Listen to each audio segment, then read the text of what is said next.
Morning edition from NPR News. I'm A. Martinez. And I'm Layla Falded. And I'm Michael Hill. Coming up today on the Brian Lair Show at 10 this morning, the series 100 Years of 100 Things continues with a look at a century of the Harlem Renaissance and its impact on American culture. That conversation and more at 10 this morning on the Brian Lair Show on WNYC, live streaming on the WNYC app and WNYC.org.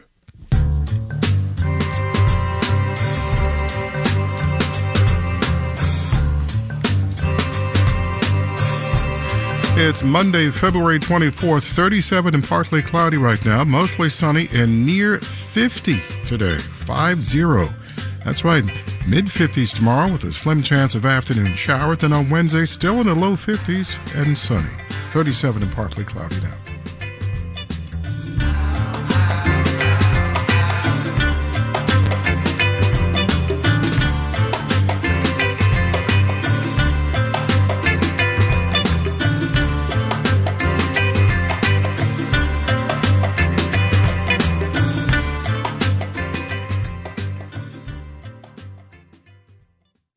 Support for WNYC comes from Intrepid Travel, a B Corp offering small group trips guided by local experts. Travelers can see the Tuscan countryside by bike, share tea with a Berber family in Morocco, or cook with locals at a Costa Rican farm stay. Learn more at intrepidtravel.com. On the next All of It, we continue our Black History Month celebration of Harlem by learning about some of the neighborhood's most historically significant places. Carolyn Johnson, the founder of Welcome to Harlem, joins us to discuss. Plus, the documentary The Only Girl in the Orchestra follows the first woman to become a full-time member of the New York Philharmonic. Join us for all of it weekdays at noon on WNYC.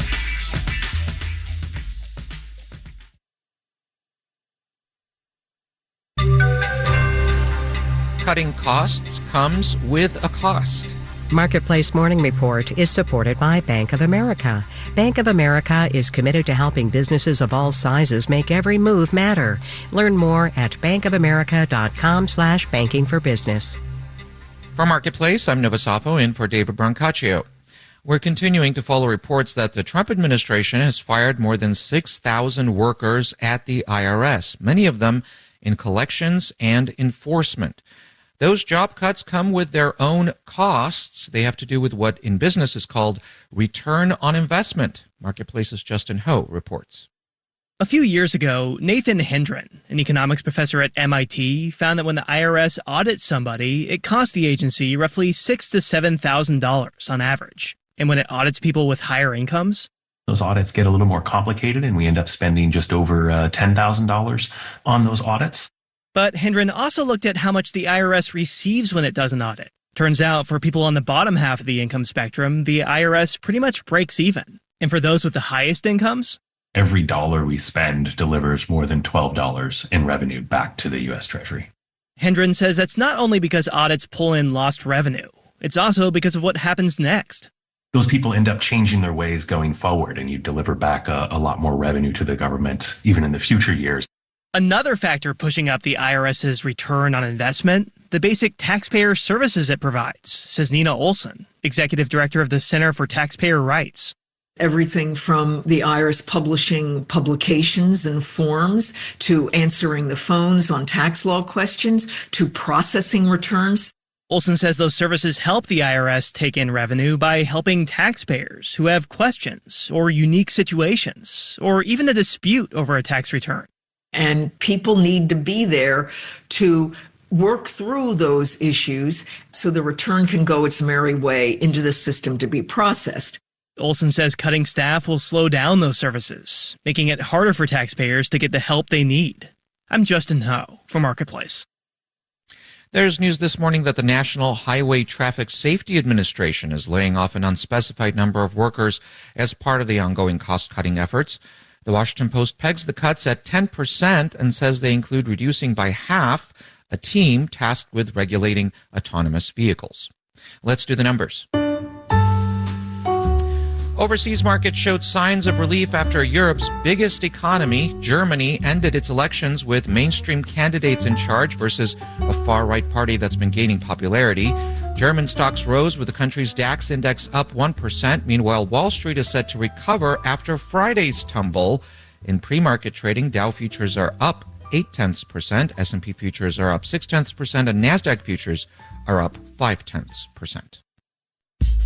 Marketplace Morning Report is supported by Progressive Insurance. Progressive is currently looking for individuals in a variety of career fields who are interested in building a career and joining an inclusive and unique culture. More information, including application, at progressive.com/careers. Now to the Marketplace Economic Pulse, regular checkups from a range of perspectives. Today, we hear from Clara Mattei, professor of economics at the University of Tulsa in Oklahoma. She's also director of the newly established Center for Heterodox Economics, which aims to reimagine how we measure economic progress, prioritizing people's experiences. She spoke with my Marketplace colleague, David Brancaccio.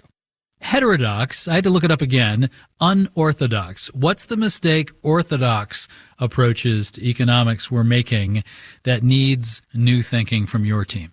It is absolutely timely to rethink economics in a broader, pluralist way so that we're not stuck in abstract and narrow methods that ultimately hide rather than explain what happens in the real world. One remedy for abstraction is to bring it down to earth and put people into the equation. Is there a greater focus on the human experience in the type of work that your center wants to do? The idea is that economics is not a hard science. It has been presented this way to give absolute authorities to experts that ultimately a lot of times justify economic systems that exclude people from decision making. And as I worked in my own research, I showed that actually neoclassical economics a lot of times supports authoritarian regimes. So instead, the idea is that economics is based on social relations, that people are at the center of the economy, and thus we need to understand these social relations as something that can evolve, and thus we can have a greater say in what our economy should look like. The orthodox economic indicators had been showing the U.S. economy was in many ways fine and dandy. Many people didn't feel it was fine and dandy. So do you think some of your approaches to putting the experience of real people back into the analysis would resolve, I hate to use a big 50-cent word, but resolve the dichotomy? Economic indicators saying things are great, people saying not so great. This is exactly the point. People feel the economic injustices on their own skins, but there's no tools to understand these because the type of economics we're exposed to operates to hide these problems. So the center is trying to say, if we want to be academics and intellectuals and grow a generation of students that can really tackle issues for people, we need a different approach to economics. The agenda of economics has to be inspired by what people feel and live, and so people can be empowered by these tools in order to potentially participate for a better economic system. Professor Mattei, I don't want to be a spoil sport, but I do have to raise this issue, which is there was a lot of talk like this in 2009 and 2010 after the great financial collapse, that mainstream economics didn't see it coming, that mainstream economics needs new tools. And yet, here we are all these years later, and you're forced to innovate again in this space. Do you think it'll stick this time? That's the real challenge. This is something that is ultimately a political battle. Academic battles are political battles because they are based on resources and the will of institutions. The University of Tulsa has the energy and the courage to give us the resources to start up this institution. We cannot do this alone, but I do think that we can serve as an example that may be able to multiply, in which we say we can be a place of serious, courageous scholarship. That's Clara Mattei. She's director of the newly established Center for Heterodox Economics and a professor of economics at the University of Tulsa. Thank you so much. Thank you so much for having me. David Brancaccio with that interview, and I'm Nova Safo with the Marketplace Morning Report. From APM, American Public Media.